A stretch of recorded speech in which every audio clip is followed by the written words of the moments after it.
Les amis, le mercato est en train de s'activer côté Real Madrid après l'officialisation d'Mbappé. Un autre Français devrait rejoindre la Casablanca. Lenny Yoro arrive. Il risque d'être annoncé avant lundi prochain. Les choses se sont accélérées. On va voir tout ça dans cette vidéo. C'est évidemment une excellente nouvelle. On parle d'un très grand espoir du football français qui plus est. Ça se ferait le 5e Français qui arriverait au Real Madrid. On va voir tout ça dans cette vidéo. Le programme est assez chargé puisqu'on verra ce que dit la presse à quelques heures du choc entre l'Espagne et la France à l'Euro 2024. Évidemment, Lenny Yoro, il y a une grosse page consacrée aux joueurs français. On parlera de Florentino Pérez qui veut faire un nouveau mandat avec le Real Madrid. Je crois que ce serait son 5e. Alors qu'il a 77 ans, il devait arrêter, mais il va finalement continuer. Ça aussi, c'est une excellente nouvelle. Et évidemment, on parlera des dernières infos côté Real Madrid. Mais juste avant ça, vous pouvez parier sur justement la Copa América et l'Euro 2024 grâce à Unibet qui vous offre 10 € sans dépôt. Vous téléchargez l'application, vous rentrez le code chronique 10 et vous avez 10 € offerts. En plus des 100 € qui vous sont remboursés sous forme de free bet. Bien sûr, parier reste un jeu strictement réservé aux personnes majeures et ça doit rester du divertissement, les amis. Commence par la presse espagnole qui met en avant évidemment le choc de cet Euro, cette demi-finale franco-espagnole, Mbappé contre Yamal. Waouh, ça va envoyer. Alors j'ai parlé de tous ces matchs-là sur notre chaîne Le Vestiaire, je vous invite à aller la voir. Mais en tout cas, je débrieferai ça ce soir, pareil sur Le Vestiaire. Je vous ai donné mon pronostic hier sur la vidéo Diogo Costa, en fin de vidéo. Mais c'est un énorme choc et Mbappé continue évidemment de faire la une côté Espagne. On commence donc du coup à rentrer dans le vif du sujet. Lenny Yoro, ça y est, ça s'accélère côté Real Madrid. Ils ont fait une offre de 35 millions d'euros. Elle devrait être acceptée par Lille. C'est As qui nous dévoile cette information aujourd'hui. Mais Lille est frustrée. Lille est frustrée pourquoi? Parce que ce Real a trouvé un accord total avec Lenny Yoro il y a quelques semaines. Mais ce joueur ne veut que le Real Madrid. Et le problème, c'est qu'ils ont reçu d'autres offres. Vous allez voir ça de suite. Manchester United, c'est Santi Aouna qui nous a dévoilé cette information sur Foot Mercato. Manchester a fait une offre quasiment du double par rapport à celle du Real Madrid. 60 millions d'euros bonus inclus. Mais le problème, c'est que Yoro ne veut signer qu'au Real Madrid. Et le joueur a le dernier mot sur tout. Donc même si Lille accepte l'offre de Manchester, le joueur va dire non. Moi, je veux signer au Real Madrid. Et le Real Madrid, grâce à cette stratégie déjà d'aller chercher des joueurs français, des joueurs très jeunes, ça rentre pile poil dans la politique du Real Madrid de ces dernières années. Mais la vraie stratégie du Real, c'est qu'ils trouvent un accord avec le joueur avant de le trouver avec le club, ce qui leur permet d'être en position de force dans ce dossier, vis-à-vis du joueur, mais surtout vis-à-vis du club, puisque Lille n'a plus qu'un an de contrat, enfin Yoro n'a plus qu'un an de contrat avec Lille, donc le Real a l'habitude de ces dossiers-là. Ils ont fait la même chose avec Courtois, la même chose avec Hazard, je crois qu'ils avaient fait la même chose avec Toni Kroos. Voilà, c'est l'habitude du Real Madrid. Il y a 3 dossiers dans le Real. Il y a acheter des très jeunes à fort potentiel, faire venir des joueurs libres de tout contrat à la barre, Rudiger, et faire venir des joueurs à 1 an de la fin de leur contrat. C'est du made in Real Madrid, made in Florentino Pérez.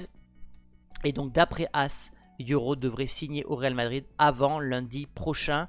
Alors Mario Cortegana, qui est un journaliste qui travaille pour The Athletic, parle d'un transfert qui devrait avoisiner lui les 40 millions d'euros plus bonus. On verra, ça sera entre 35 et 50. Mais une chose est sûre, Yoro devrait bel et bien être un joueur du Real Madrid pour les prochaines années. Un contrat qui devrait s'étendre jusqu'à 2030. Pareil, on est pile poil dans la stratégie du Real. Des contrats longue durée, des grosses clauses libératoires pour empêcher les clubs états d'acheter ces joueurs-là. Des clauses généralement autour de 1 milliard d'euros. Donc voilà, on est sur un cas typique côté Mercato Real Madrid, donc je me fais aucun souci. Yoro sera un joueur du Real Madrid et tout se passe comme prévu grâce à cet homme-là, Florentino Pérez, on va en parler juste après. Et surtout, il y a un joueur, il y a un numéro qui est libre côté Real Madrid, c'est le numéro 15, laissé par Valverde, puisque l'Uruguayen va porter le numéro vacant de Toni Kroos, le numéro 8. Et quel numéro porte Lenny Yoro? Il porte le numéro 15, donc tout porte à croire que le Français aura le numéro 15 de Valverde l'année prochaine. Donc un dossier géré de main de maître par Florentino Pérez, on en a l'habitude. Pérez qui a l'habitude donc de gérer ses dossiers, comme je vous l'ai dit, en mettant la pression sur le club, en allant chercher des joueurs à 1 an de la fin de leur contrat, en trouvant un accord total avec les joueurs avant de négocier avec les clubs. Tout ça fait que le Real est toujours en avance et c'est un coup de génie, on peut le dire, de prendre Euro pour 35 millions d'euros, sachant que les clubs anglais sont prêts à débourser le double, et sachant que Lille voulait le vendre 70 millions d'euros, ce qui veut dire que Lille, dans l'histoire, se retrouve à vendre son joueur phare 2 fois moins, enfin avec un prix 2 fois moins élevé que prévu. C'est un coup de maître signé Florentino Pérez qui continue donc dans sa politique de très très jeunes joueurs à fort potentiel. On a le côté offensif avec Mbappé, Bellingham, Vinicius, Rodrigo. On a évidemment un secteur du milieu de terrain qui est très fourni avec Camavinga, Tchouaméni, Valverde. Et puis on a également un secteur défensif avec des Militao, des Lunin, etc. On peut même rajouter les Hendrick, les Arda Güler. Mais en tout cas, ce Real Madrid est armé pour les 10 prochaines années. On continue à recruter du français. Donc là, il y a 3 Français qui ont gagné la Ligue des Champions. C'est Camavinga, Tchouaméni, Mendy. Il y a 4 Français avant la signature de Euro, puisqu'on y rajoute Mbappé qui va arriver cette année, donc un 5e français. Ça peut me poser problème. Alors moi je suis content, c'est un joueur français, j'ai rien contre Euro, et plus finalement il y a de joueurs français au Real Madrid, plus limite ça me donne du bonus par rapport à mes vues sur YouTube. Ce que je veux dire par là, c'est que d'expérience, quand il y a trop de joueurs d'une même nationalité dans un même club, automatiquement ça crée des clans.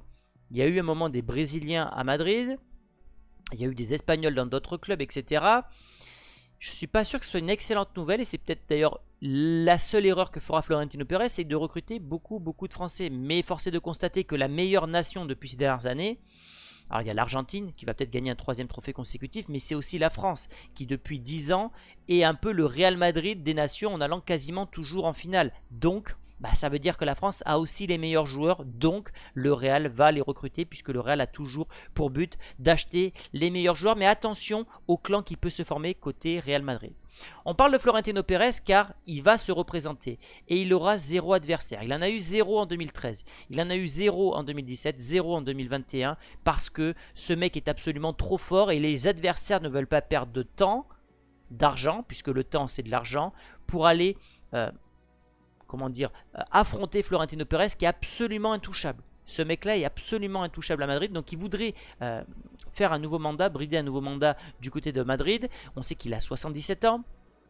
On sait que c'est des mandats de 4 ans, ce qui va pousser ce mandat à 81 ans, mais, il a des nouveaux challenges. Alors il y en a un qui n'est pas marqué là, mais Pérez n'a jamais remporté 2 Ligas consécutives en tant que président. Vous le savez, il est devenu très récemment le président le plus titré de l'histoire du Real Madrid devant Santiago Bernabéu, ce n'est pas rien comme exploit. Et là, il voudrait finaliser le fait que le Bernabéu accueillera la finale de la Coupe du Monde 2030. Il voudrait agrandir et rénover le centre d'entraînement. Il voudrait améliorer et augmenter les revenus du club. Et surtout, il y a l'objectif de la Super League. Donc voilà, il y a plein encore de nouveaux objectifs concernant Florentino Pérez. Quant à un poste de président du Real Madrid, c'est limite plus puissant que d'être maire de Madrid. C'est un homme politique, c'est un homme qui a énormément de pouvoir et c'est un homme qui est en train de réussir son pari dans sa stratégie, comme je vous l'ai dit tout à l'heure, de recruter des jeunes Brésiliens à fort potentiel ou des jeunes Français, enfin bref, des jeunes joueurs. De recruter des joueurs libres de tout contrat, on peut y rajouter Mbappé, d'aller chercher des joueurs à 1 an de la fin de leur contrat. Il est en train de construire une méga team. Il a en plus un entraîneur qui est stable, c'est Carlo Ancelotti qui, s'il va à la fin de son contrat, aura fait 5 années consécutives en tant qu'entraîneur du Real Madrid. C'est très rare et c'est la première sous Florentino Pérez. Donc voilà. On termine les amis par les dernières infos que j'ai à vous partager côté Real Madrid. Alors ça, j'y crois pas trop.